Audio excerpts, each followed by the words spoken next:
তাহলে এখানে আমরা এফিক্সেস কি দেখলাম, সাফিক্স, প্রিফিক্স, ইনফিক্স। তাহলে এফিক্সেস হলো আসল না, তাই তো।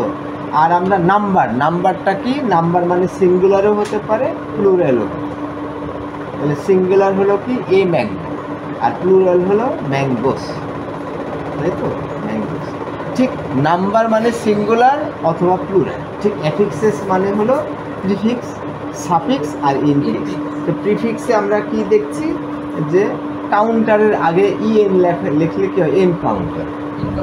আর ম্যানেজের পরে যদি মেন্ট লেখা হয় তাহলে সাফিক্স বসাবে। আর ইনফিক্সটা খুব কমন না, একটু উঁচু ক্লাসে এটা থাকে। ফিক্সটা কি, ফুটের সাথে এস যোগ করলে ফিট হয়ে, গুসের সাথে এস যোগ করলে গিস হয়ে, আর হলো টুথের সাথে ই যোগ করে টিথ হয়ে। তার মানে মাঝখানে যোগ করার কারণে বহু বচন হচ্ছে, 1 tooth 5 teeth, 1 mango 2 mangoes। Fix suffix, তাহলে প্রি পূর্বে সাফিক্স পরে, আর হলো মাঝখানে হলে ইনফিক্স। তো এই ফিক্স শব্দটা থেকে আমরা পাচ্ছি কি, ফিক্স মানে ঠিক করা। সেই ফিক্স থেকে কী কী পাচ্ছি, খেলাধুলার ক্ষেত্রে ফিকচার পাচ্ছি, তাই না। ফিকচার মানে টেবিল, কবে কোন খেলা হবে সেটার একটা তালিকা দেওয়া হচ্ছে।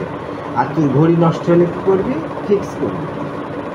তারপরে পাংচার হয়ে গেছে, ইরাজ মোটরসাইকেল চালাচ্ছে, পাংচার হয়ে গেছে, তাহলে কী করবি, ওই টায়ারটা ফিক্স করতে হবে, টিউবটা ফিক্স করতে হবে। ফিক্স করা, ঠিক করা।